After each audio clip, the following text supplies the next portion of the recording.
Yesterday, I talked about fight, flight, or freeze and how our nervous system responds to the very real threat of the pandemic.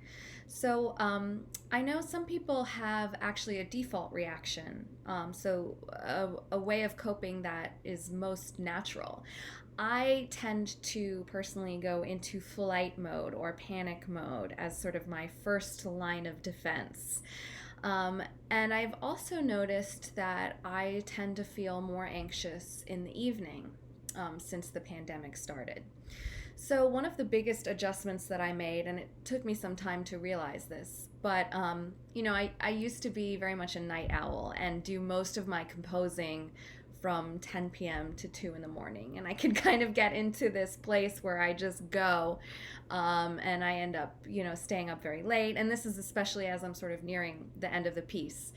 Um, and I really kind of thrive in the quiet of nighttime and feeling like nothing can interrupt me and I can kind of dream.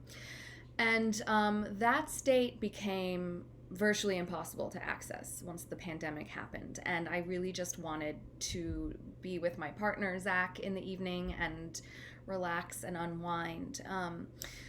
So what I started doing is I actually started waking up at 6 in the morning, which for those of you who know me know this is very unusual because I usually sleep till 10 or 11 or noon.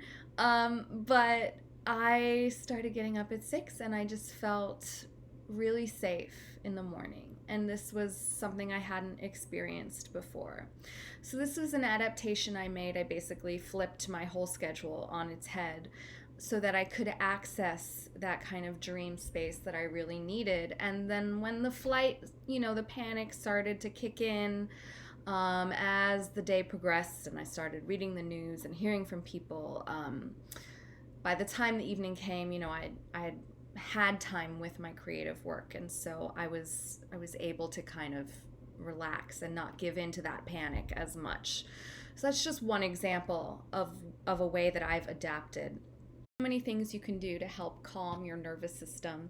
A couple of things that I've newly discovered since the pandemic are ASMR rooms, essentially where you basically have the sounds of, being at a cafe or being outside, being in a forest, being by a waterfall.